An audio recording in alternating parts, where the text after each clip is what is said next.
The forest was silent and cold, the ground was soft and wet. Under Jack's boots the trees were tall and glowing with strange blue. Leaves. He held a scanner in his left hand and a metal rod in the other. His face was tired, his beard rough. He had been alone on this alien planet for 5 days ever since his ship crashed in the storm. Jack was a soldier, but not a fighter anymore. He just wanted to survive. He checked his scanner again. No signs of danger, no signs of life, just the wind and strange bird sounds from the sky above. Then he heard something, a sound not made by the wind or birds. It was a voice, a small voice, a scared voice. It came from behind the rocks. He turned fast, his heart jumped, his rod ready to swing, but what he saw made him stop. A small alien child stood there, not more than 6 years old in human age. Her skin was light green, her eyes big and shiny, her hair white like snow. She wore a torn cloth and her feet were bare. She was shaking, she looked afraid and tired. Jack stared at her, not moving. The child stepped forward, her voice cracked as she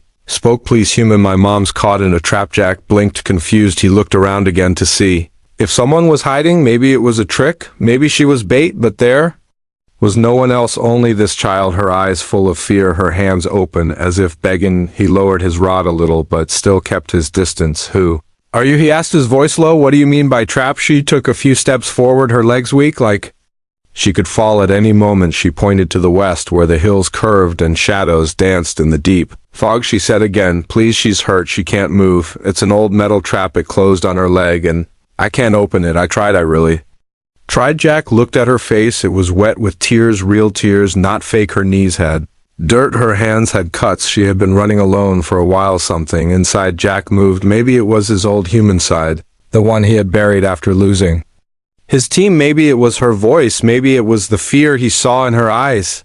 He sighed and put the scanner back in his bag. All right, he said, show me where she is. The girl nodded fast and turned around, walking quickly, even though she limped a little. Jack followed, still careful, still alert. He looked at the trees, the sky, the ground, in case someone waited. They walked for 10 minutes. The light in the sky was turning dim. Shadows were longer, the forest thicker. Jack felt the wind change. It was colder. Now suddenly the girl stopped. She pointed down a narrow path with sharp stones and dark mud. The smell of rust and blood was strong. Now she said, down there. She's stuck. Jack moved slowly down the slope, holding branches to keep his balance. Then he saw Ida, woman, lying on the ground, her leg caught in a strange metal trap, like a mouthful of steel teeth. Her face pale, her breath fast, her eyes half open, her hands weakly trying to push the trap. She was the same kind as the child, but older. Her body thin, her face marked with pain, her leg bleeding badly. Jack ran to her side. He kneeled. He checked the trap. It was old tech, not alien, not human, something in between. It had buttons, lights, and strange symbols. He touched the metal. It was cold and humming softly. He pressed one button. Nothing happened. He tried another. The trap made a click but stayed closed. The child cried again from behind him. Please help her. Don't let her die. Jack looked at the woman, then at the girl, then at the sky, which was now darker. The wind was faster. The birds had gone silent. He pulled a tool from his belt and started working on the trap. He whispered, stay still, to the woman. Her eyes opened a little more. She looked at him, not with fear but with hope. After 2 minutes the trap made a loud snap and opened. Her leg was free but bleeding badly. Jack pulled cloth from his pack and tied it tight. She groaned but didn't scream. Her hand touched Jack's arm lightly, her voice soft. Thank you. He nodded and looked at the child, who smiled for the first time, her tears still falling but her face full of light. Jack knew they couldn't stay here. The forest was changing. The silence was heavy. The trap was not random. It was set by something or someone. He picked up the woman in his arms and told the girl, lead the way to where you live. She nodded again and started walking ahead, this time with more strength. Jack followed, holding the mother tight in his arms. Behind them in the shadows, 2 small red eyes blinked once, then vanished into the dark. The path ahead twisted like a snake through tall black trees. The ground was soft and made squishy sounds under their steps. The air felt heavier now, and a strange fog covered the lower branches. Jack carried the alien woman in his arms. Her breathing was slow and weak. The child walked in front of him, holding a small glowing stone in her palm. The light from the stone guided them through the dark. Jack stayed alert. His eyes moved quickly, scanning left and right. He felt something was not right. Something was watching them, but he saw nothing. No sounds, no movement. Just the silent pressure of invisible eyes. The little girl kept walking, her head turning, now and then to check if Jack was still behind. Her face showed worry, but also a strange calmness. She had seen too much for her age. She had walked this forest many times, and she knew which path was safe and which was not. Suddenly, she stopped and raised her hand. Jack froze, his boots silent. On the moss, her voice was low and steady. Do not move. There is a watcher above us. Jack looked up slowly, his heart steady but ready. Then he saw it above the tallest tree. A shape hung between branches. It looked like a broken piece of metal, but it moved slightly, swaying without wind. It had no wings, no eyes, no legs, yet it was there, and it was alive. The girl whispered again. They sleep during silence, but noise wakes them. Jack did not speak. He stayed still. The woman in his arms was heavy, but he did not shift her weight. He breathed slow and quiet. After one long minute, the shape above faded back into the shadows of the tree. The girl lowered her hand and kept walking again, her feet light on the ground. Jack followed with the same silence, not asking questions, not speaking. His soldier training told him some things were better left unknown. They reached a rock wall covered in green moss. The girl pushed a small stone, and a door appeared. It opened without a sound, just a slow sliding of stone against stone. Inside was a narrow tunnel lit by dim yellow lights. She looked at Jack and spoke softly. This place is safe for now. Jack stepped inside carefully. The door closed behind them, sealing the silence of the forest outside. He looked around. The tunnel walls were smooth and had strange carvings glowing faintly. The girl walked ahead again, leading them deeper into the tunnel. They reached a small room with a flat bed made from soft fibers. A table stood in the corner with a few tools and a metal box. Jack placed the woman on the bed and checked her wound again.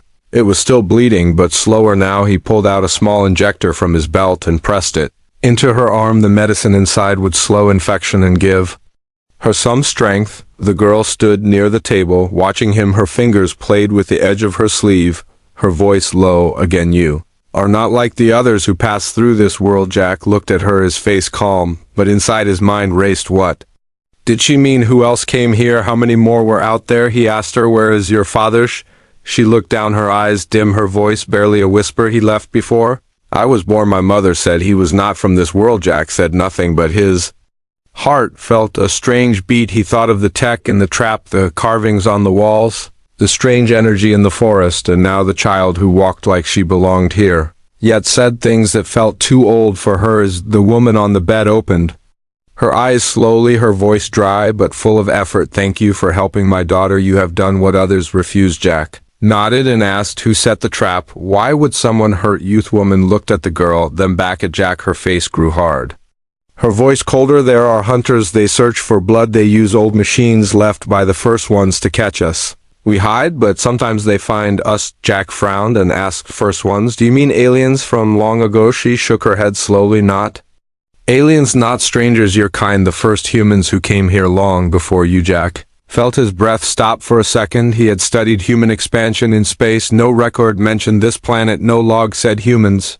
reached this far. She continued, this world was touched by humans long ago. They came, they built, they changed. Then they left, but not all of them. Some stayed, some hid, some forgot. Jack looked at the girl again, her pale green skin, her glowing eyes, her sharp mind, and her calm strength.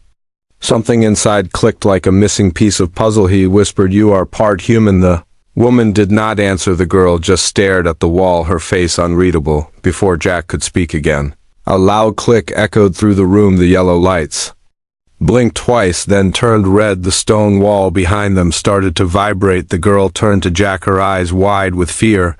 They found us. We have to move now. Jack grabbed his rod and helped the woman to stand. She leaned on him, weak but ready. The girl ran ahead and pressed a new stone. The tunnel behind them began to close with heavy grinding sounds. Jack stepped forward, holding both lives in his arms behind them. A deep rumble started to grow louder. Something old had awakened, something not happy to see him alive.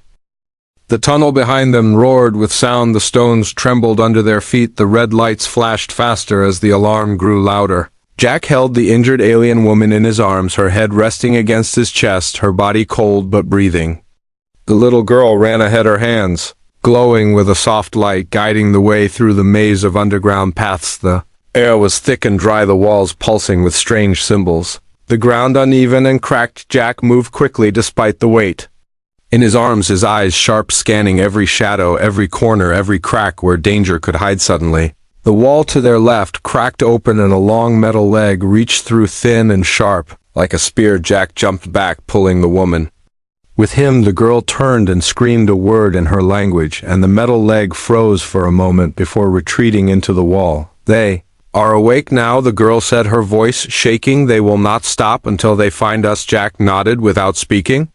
He trusted her now. Her fear was real, and the danger around them felt alive. The three of them pushed forward. Through a narrow passage that smelled like rust and smoke. The deeper they went, the hotter it became, like they were walking into the heart of a giant machine. The noise behind them faded for a moment, then came back louder with the sound of metal scraping on stone. Jack knew they were not alone. The trap dwellers were close, faster than he expected, more dangerous than he feared.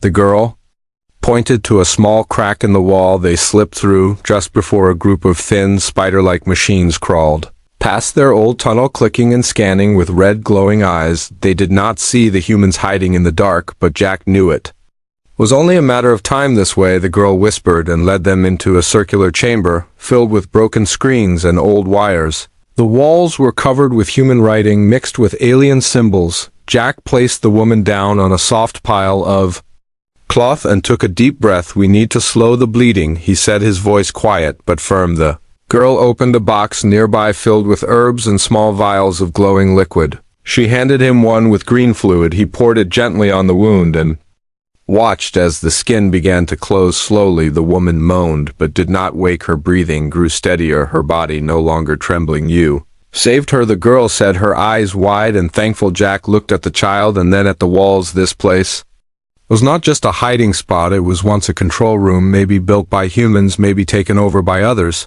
He could not tell, but the feeling of old memories hung in the air like dust that never settled. "Who built this?" he asked. The girl replied, "Long ago, people from the stars came. They built machines and roads and rooms deep in the ground. They said they would protect us, but they left, and the machines forgot who was friend and who was not." Jack felt a chill crawl down his spine. He remembered reading about missions that never returned, ships lost in deep space, planets marked as unfit for life. Maybe this was one of them. Maybe this was a secret buried by time and silence. Suddenly the chamber lights flickered and the screen on the wall turned on static at first, then a broken voice speaking in old human language. "Security breach in Sector 4, unauthorized life form detected, protocol defense active." Jack's eyes met the girls'. They both understood the same truth. They had to leave now, or be caught by something much worse than metal spiders. He picked up the woman again, now wrapped in cloth, her wound sealed, but her body weak. The girl pressed a button and a new tunnel opened behind the wall, this one darker and filled with soft blue light. "We go through here," she said. "They cannot follow us under the old root lines." The machines stopped near the living trees. "They fear the power of nature." Jack stepped into the tunnel. The walls alive with glowing vines. The air smelled fresh and wet, unlike the dry heat before. He felt something calm here, something that pushed back the cold touch of machines. They walked for a long time in silence, just the sound of dripping water and soft footsteps on the stone. The woman stirred once, her eyes opened slightly. She looked at Jack, then at her daughter, and smiled before sleeping again finally. The tunnel ended in a small cave with soft grass and glowing mushrooms. The girl helped Jack place her mother on the ground. She knelt beside her and whispered words in her language like a prayer or a song. Jack sat down, breathing heavy but focused. He looked around and saw carvings of humans and aliens side by side, holding hands, standing under stars and above roots. "This is the place where it started," the girl said, "and maybe the place where it ends." Jack nodded, his hands resting on his knees, his rod beside him. His eyes burning with the fire of one who would no longer run. The trap dwellers had chased him far, but now it was his turn to fight. The sky above the cave opened slowly as the roots parted with a soft crack. The girl stood at the edge, her eyes watching the clouds change color from soft blue to heavy gray. Jack sat near the wall, his back against the stone, his metal rod resting beside him. The alien woman lay on the glowing moss, her breathing steady now, her face calm as if sleeping through a quiet night. Jack stood and walked to the girl, his voice low but steady, asking what she saw. The girl pointed upward, her fingers shaking slightly. The light of the sun faded behind a dark shape. Something big, something wide with smooth black wings and a silent engine that made the air heavy with fear. That is not ours, the girl said, her voice now a whisper. Jack looked at the sky. The ship above was not human, not from Earth, and not from her people either. It moved without sound, but left a trail of shadows that touched the treetops and turned birds into silence. He watched as it floated lower and then stopped above a clearing not far from the cave. He turned to the girl and asked how many of them come when they land. Her answer was short: always, many, always, armed, always. Cruel. The woman opened her eyes slowly, her lips dry, but her voice clear enough. They followed. The beacon, the trap, was never just a trap, it was a signal to mark targets for collection. Jack understood. Now the trap that caught her was not meant to kill. It was bait, a tracking tool designed to send a message to the ones who hunted, the ones who gathered life for dark reasons. He clenched his fists, his jaw tight. The thought of being used as bait made his blood burn. We need to move now, he said, but the woman shook her head, her hand reaching out to touch his shoulder, her words soft and sharp: no more running. They will chase us again and again until we fight or fall. Jack looked at her, then at the girl, then back at the sky. He saw small figures dropping from the ship, thin and fast, each holding a weapon shaped like a claw. They moved in pairs, scanning the ground with red lights that burned through trees and stone. He grabbed his rod and turned to the girl. Show me where they will come from, where we can see them before they see us. The girl nodded and led him through a narrow crack behind the cave. It opened to a high ledge overlooking the forest below. From there they could see the landing area clearly. 5 enemy scouts were already on the ground. 2 more floated down slowly, their dark suits blending with the shadows. Jack watched them work with smooth moves like machines trained for war, their eyes glowing behind black masks, their feet leaving no prints, their voices silent but their actions loud. The girl pointed to one of them and said, that one marks the doors, that one burns the roots, that one scans for heartbeats. Jack asked her how she knew all this. She answered without looking away, we lost many before we learned how they hunt. He gripped his rod tighter, the metal cold in his hand, his mind racing with thoughts of traps, weapons, plans. He had fought before, but never like this, not for strangers, not for a world he did not know. But something inside him had changed since the child cried for help, something human and strong and full of fire. He returned to the cave and found the woman sitting now, her back against the wall, her hand resting on a stone that pulsed with soft light. She looked at him and said, I cannot walk far, but I can still help. I know the sound that hurts them. I can call the roots. I can open the ground. Jack looked at her and nodded, then turned to the girl. Prepare everything you have. This is where we fight.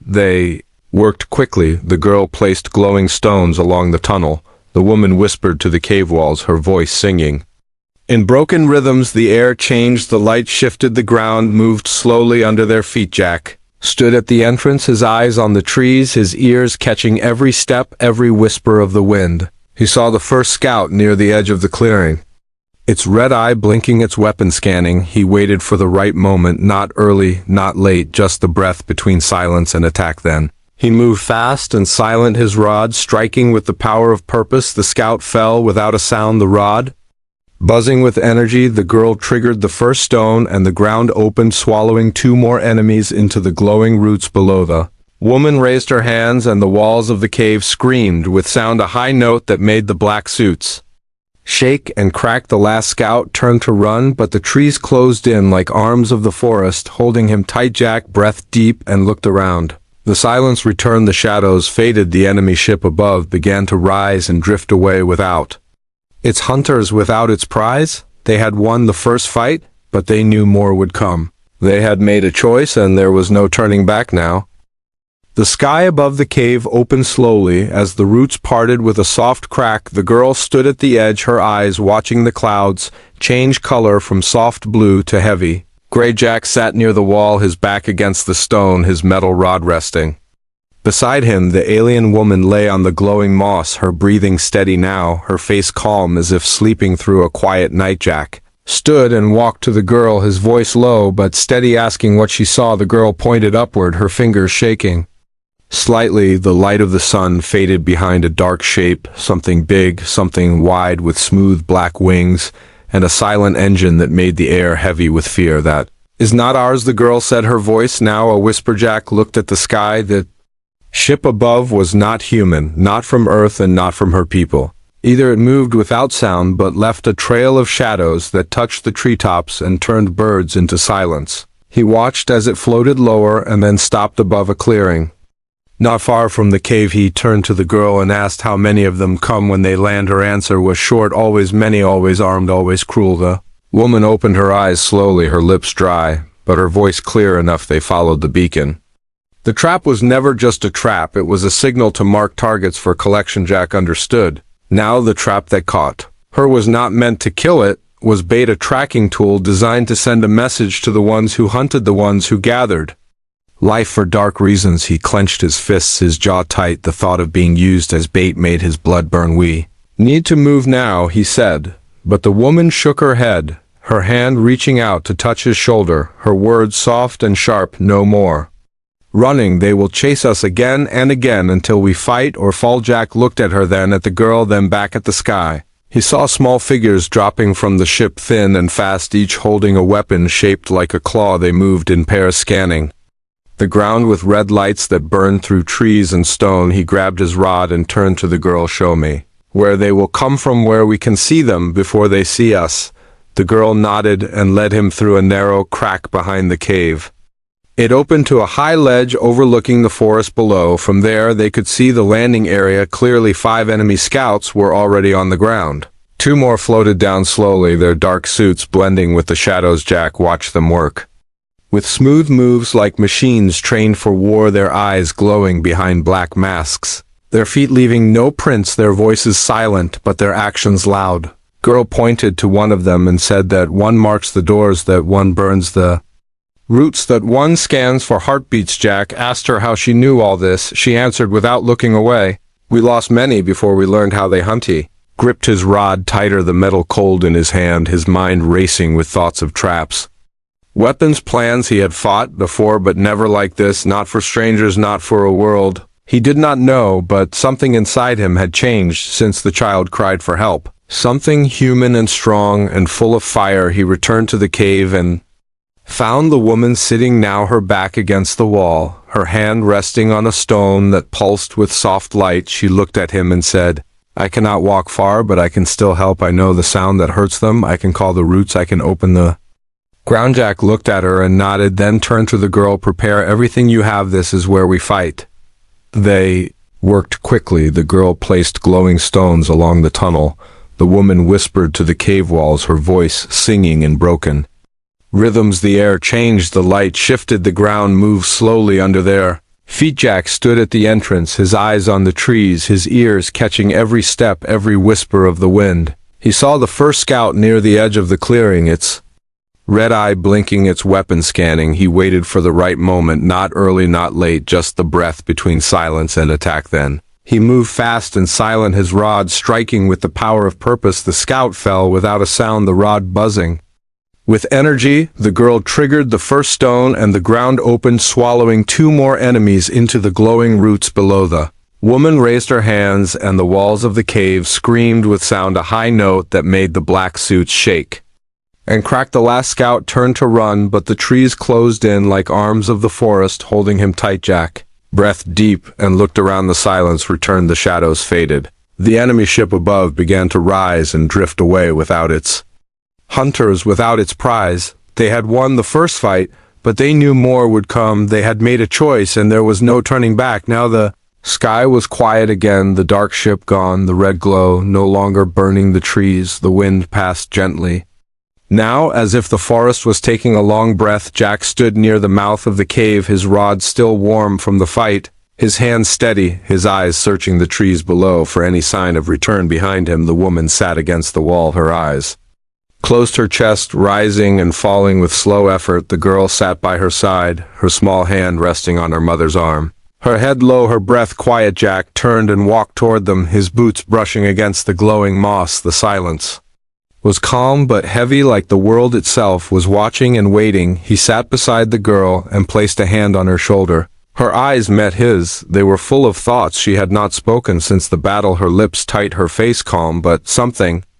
inside her was moving like fire under still water. "Are you hurt?" he asked. She shook her head slowly, then looked at her hands. She opened them and stared as if they were no longer her own. "I felt something," she said, her voice small, "something strange inside me when you fought. When they came close, I wanted to stop them, but I did not use my hands. I just thought, and something happened." Jack listened without a word, his eyes locked on hers. She turned her palms up again and looked at them with confusion. "It was like a storm," she whispered, "but only in my chest and head. It wanted to come out, but I held it back. I did not know what it was." The woman opened her eyes and spoke softly. "You did well, child, but it is time you learned the truth." Jack leaned closer, his mind already running with guesses, his heart beating with the weight of what might come. "Your father was not like the others," she said, her voice thin but clear. "He came from the sky. He was human, not of this world. He came in a broken ship like yours, but he stayed. He lived with us. He loved me. He loved her." Jack felt something shift inside him, like a door opening in the back of his mind. He looked at the girl,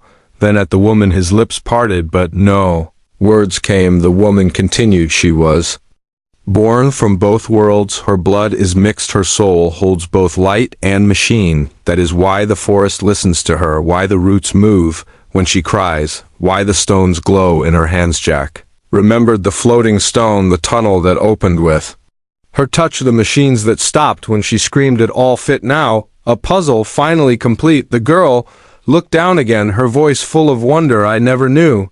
I never felt it this strong before, because now you have seen what it means." The woman said, "The danger, the choice, the reason you must decide who you are." Jack stood and walked a few steps away, his back to them, his eyes on the distant sky. He felt his own chest heavy with questions. Why had no one told him about this planet? Why had history buried the truth of the first humans who came here? Why had this child been left alone to carry such power? He turned again and looked at her. "You have something inside you that can change everything," he said, "but it is not just power. It is life from two stars. It is the bridge between what was lost and what can be found." The girl stood now, her shoulders straight, her eyes bright. She stepped forward and took Jack's hand, her voice no longer small. "I want to help. I want to learn. I do not want to hide anymore." The woman smiled, her face soft with pride.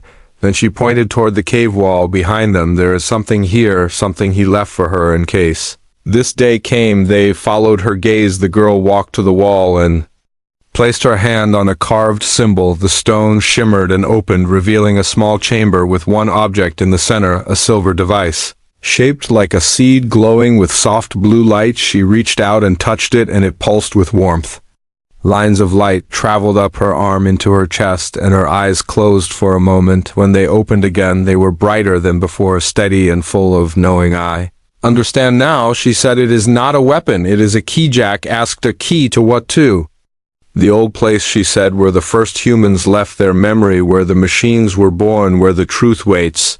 The woman nodded slowly, her voice fading again. "It is time for her to go there. Only she can wake what sleeps." Jack looked at the girl, her face calm, her hands glowing with quiet energy. He knew she was no longer just a child. She was a link between two worlds, and he would not let her walk alone.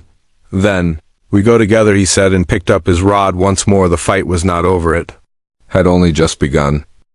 The path ahead was dark and narrow, the walls curved like the ribs of a giant beast, the air thick with dust and silence. The girl walked first, her glowing hands lighting the way, the silver seed resting in her palm, pulsing with soft blue light. Jack followed close behind his rod, ready, his eyes alert. The alien woman stayed behind in the cave, too weak to move, too wise to stop them. They moved through the old tunnels, the place built by humans long forgotten. The machines here were sleeping, wires hanging like vine screens, broken, and dark floors cracked and cold. Jack looked around and saw symbols carved into the walls, images of humans standing beside creatures like the girl, stars above them, fire below them, hands joined in peace and promise.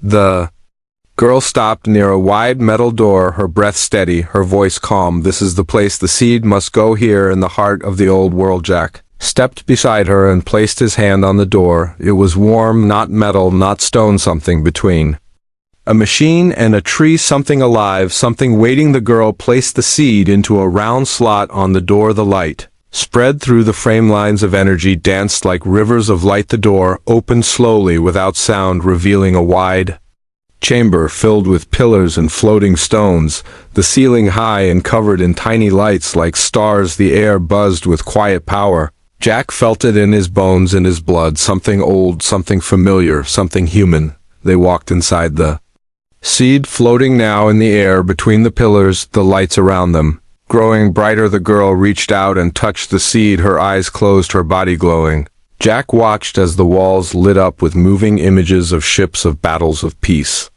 of betrayal, the story of the first humans who came, the choices they made, the mistakes they left behind. Then the ground shook, a heavy sound rising from deep below. The machines had found them again, the trap dwellers returning for their prey, not knowing this place no longer belonged to them. Jack turned and ran to the door, sealing it shut with a wave of heat. He faced the girl and said, "We must finish this now, before they break through." The girl nodded, her voice stronger than before. "I can speak to the system now. I can show it who I am." She stepped to the center of the chamber, the seed spinning around her, the pillars lighting up one by one. The machines at the door began to pound, claws scraping metal, legs striking stone. Jack stood ready, his rod raised, his heart steady. The chamber filled with light, the girl's voice echoing through the air, not loud, not harsh, but clear and full of truth. She spoke to the system in words not known to Jack, words from the first time, words that unlocked doors and hearts and memory. The pounding stopped, the machines on the other side froze. The light from the chamber passed through the walls, through the door, through the roots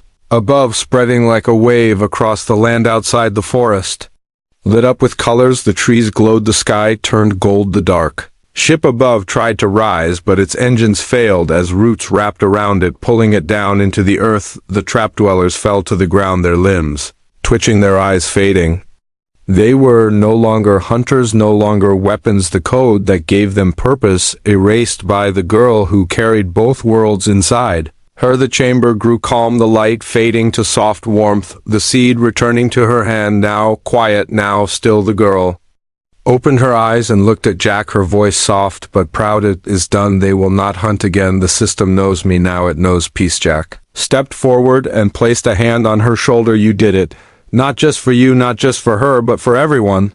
The door opened once more, the way clear, the sky above showing stars bright and clean, the forest now quiet, not with fear, but with rest. They walked back to the cave together, the woman waiting with eyes full of tears and joy. The girl ran to her and they held each other close. Jack stood beside them, watching the sky, his mind full of questions and dreams. The girl turned to him and said, "Will you stay? Will you help us build again?" Jack looked at her, then at the forest, then at the stars, and nodded. "I will stay, not as a soldier, not as a lost man, but as part of something worth saving." And so the forest healed, and the traps were broken, and the roots grew strong, and the machines slept, and the stars above watched a new story begin, not of war, not of fear, but of family and hope and the power within.